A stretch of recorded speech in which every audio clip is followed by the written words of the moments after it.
ശബരിമല സ്വർണ്ണക്കൊള്ള വിവാദത്തിൽ പുറത്തുവരുന്ന വിവരങ്ങൾ കോൺഗ്രസ് നേതൃത്വത്തെ പൂർണ്ണമായും പ്രതിക്കൂട്ടിലാക്കുന്നതാണെന്ന് മന്ത്രി വി ശിവൻകുട്ടി. ആരോപണം നേരിടുന്ന സ്ഥാപനത്തിൽ നിന്ന് ആന്റോ ആന്റണി എംപി 2 കോടി രൂപ കൈപ്പറ്റിയത് ഗൗരവകരമായ കാര്യമാണെന്ന് അദ്ദേഹം വാർത്താ സമ്മേളനത്തിൽ പറഞ്ഞു.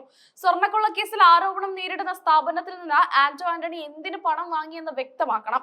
ഇത് വ്യക്തിപരമായ ഇടപാടാണോ അതോ പാർട്ടിക്ക് വേണ്ടിയാണോ എന്നറിയാൻ ജനങ്ങൾക്ക് താല്പര്യമുണ്ടെന്ന് ശിവൻകുട്ടി പറഞ്ഞു.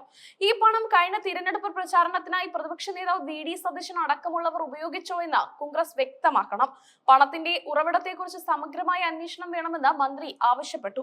CPM-നെതിരെ ചെറിയ ആരോപണം വന്നാൽ പോലും വലിയ ചർച്ചകൾ സംഘടിപ്പിക്കുന്ന മാധ്യമങ്ങൾ കോൺഗ്രസ് നേതാക്കൾക്കെതിരായ ഈ വലിയ ആരോപണത്തിൽ മിണ്ടുന്നില്ലെന്ന് ശിവൻകുട്ടി കുറ്റപ്പെടുത്തി.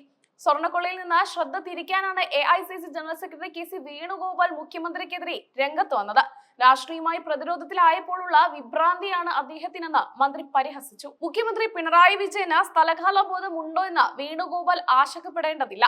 മുഖ്യമന്ത്രിയുടെ പ്രവർത്തനങ്ങൾ ജനങ്ങൾക്കറിയാമെന്നും വേണുഗോപാലിന്റെ സർട്ടിഫിക്കറ്റ് അദ്ദേഹത്തിന് ആവശ്യമില്ലെന്നും ശിവൻകുട്ടി പറഞ്ഞു. AICC ജനറൽ സെക്രട്ടറി അറിയാതെ സോണിയാഗാന്ധിയുമായി ഈ കേസിലെ പ്രതി ഉണ്ണികൃഷ്ണൻ പോറ്റി കൂടിക്കാഴ്ച നടത്തുമോ? അങ്ങനെയെങ്കിൽ അത് വലിയ സുരക്ഷാ വീഴ്ചയല്ലേ എന്ന് മന്ത്രി ചോദിച്ചു. കള്ളനെ കൈയോടെ പിടികൂടുമ്പോൾ ഉണ്ടാകുന്ന സ്വാഭാവികമായ വിഭ്രാന്തിയാണ് ഇപ്പോൾ കോൺഗ്രസ് നേതാക്കൾ കാണിക്കുന്നത്. സ്വർണ്ണക്കൊള്ളയിൽ കോൺഗ്രസ് നേതാക്കളുടെ പങ്ക് വ്യക്തമാണെന്നും അദ്ദേഹം കൂട്ടിച്ചേർത്തു. UDF കൺവീനർ അടൂർ പ്രകാശിനെ ചോദ്യം ചെയ്തതിനെ തുടർന്നാണ് വേണുഗോപാൽ പ്രകോപിതനായത്.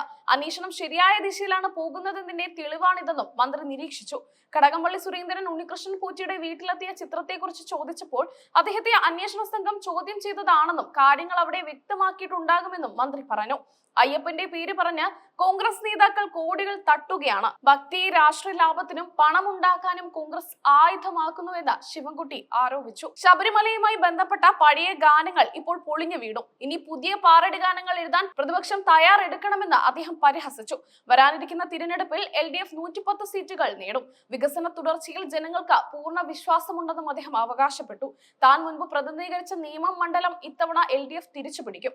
BJPക്കും കോൺഗ്രസിനും അവിടെ ഇടമുണ്ടാകില്ലെന്ന് ശിവൻകുട്ടി പറഞ്ഞു. LDFന്റെ ജാഥകളിൽ കാണുന്ന വൻ ജനപങ്കാളിത്തം പ്രതിപക്ഷത്തെ ഭയപ്പെടുത്തുന്നുണ്ട്.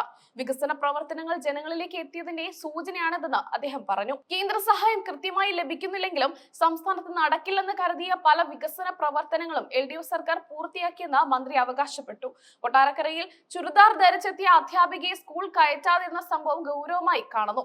ഇത് സംബന്ധിച്ച റിപ്പോർട്ട് ലഭിച്ചാലുടൻ കർശന നടപടി ഉണ്ടാകും. സംസ്ഥാനത്തെ 47 ലക്ഷം വിദ്യാർത്ഥികൾക്ക് അടുത്ത ആഴ്ച ഹെൽത്ത് കാർഡ് വിതരണം ചെയ്യും. കുട്ടികളുടെ ആരോഗ്യകാര്യത്തിൽ സർക്കാർ വലിയ ശ്രദ്ധയാണ് നൽകുന്നതെന്ന് അദ്ദേഹം പറഞ്ഞു. ശബരിമല വിഷയം രാഷ്ട്രീയമായി കത്തിക്കാൻ നോക്കിയ കോൺഗ്രസ് ഇപ്പോൾ സ്വന്തം കുഴിയിൽ വീണിരിക്കുകയാണ്. അഴിമതിയുടെ കറ പുരണ്ട കൈകളുമായാണ് അവർ സംസാരിക്കുന്നതെന്ന് ശിവൻകുട്ടി പറഞ്ഞു. ശബരിമല സ്വർണ്ണക്കൊള്ള കേസ് അന്വേഷണം മുറുകുന്നതോടെ കൂടുതൽ കോൺഗ്രസ് നേതാക്കൾ കുടുങ്ങുമെന്നാണ് ശിവൻകുട്ടിയുടെ പ്രസ്താവന നൽകുന്ന സൂചന. വരും ദിവസങ്ങളിൽ ഇത് കേരള രാഷ്ട്രീയത്തിൽ വലിയ കൊടുങ്കാറ്റായി മാറും.